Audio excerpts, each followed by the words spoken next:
Today on the Stay-at-Home Chef, I'm showing you how to make baklava cinnamon rolls.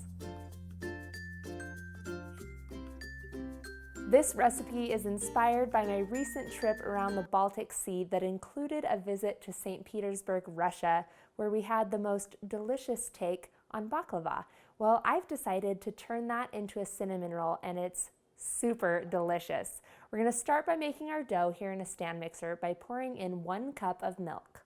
You want this milk to be just warm to the touch.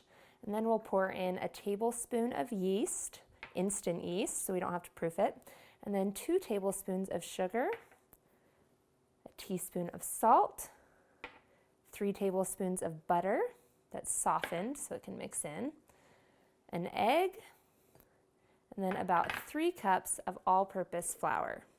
Now, your actual amount of flour that you use will depend on a variety of factors, including the humidity in your house.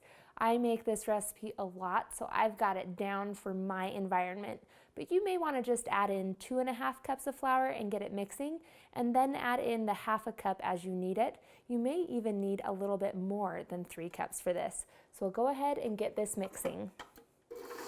You're looking for a nice dough ball to form that pulls away from the sides of the bowl, and you'll notice that the sides of the bowl are starting to get clean. That's how I know I have the perfect texture of dough. Go ahead and turn our machine off, and we're going to transfer this dough to a lightly greased bowl. You'll notice the dough is slightly tacky and soft, and that's exactly what we're going for. So I'm going to place it in that lightly greased bowl, cover it with a towel, and let it rise until it's double in size, which will take about an hour, but once again, it depends on a variety of factors like the temperature of your house. While that's rising, I'm going to put together the filling for these delicious baklava cinnamon rolls.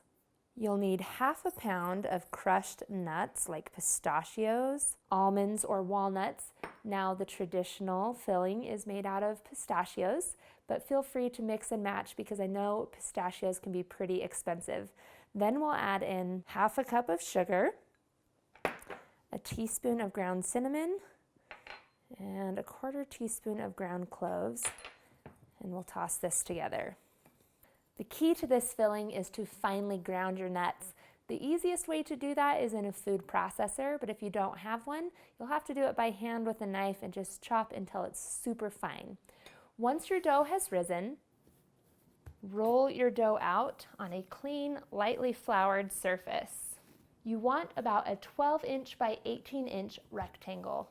Then you'll want to spread on some softened butter in a nice even layer. Then we're going to take our baklava nut mixture and sprinkle it on. And once again, you want a nice even layer of this. And then it's time to roll it up.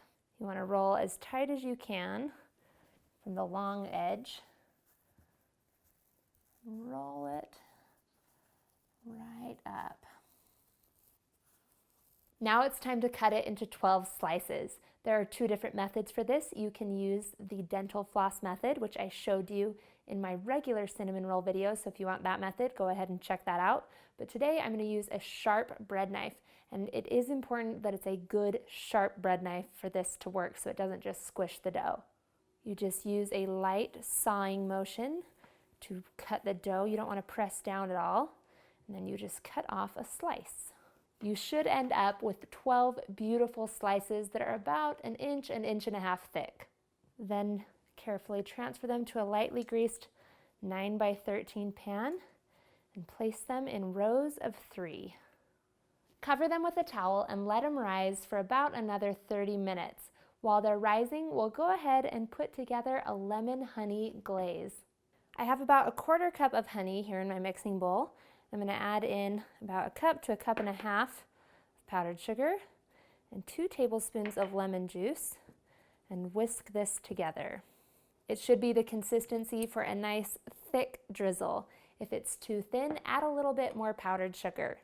Once your rolls have had a chance to rise, remove the towel and bake them in a 325-degree oven for about 20 minutes. You want to bake them until they're just kissed with golden brown.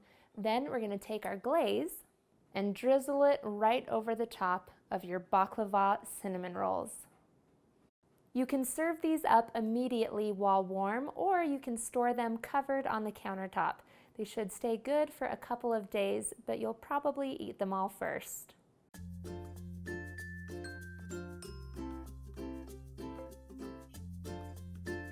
Thanks for watching. You can find the full written recipe in the video description. Be sure to subscribe and check out the rest of my channel, where you can find hundreds of restaurant quality recipes you can easily make at home. See you later.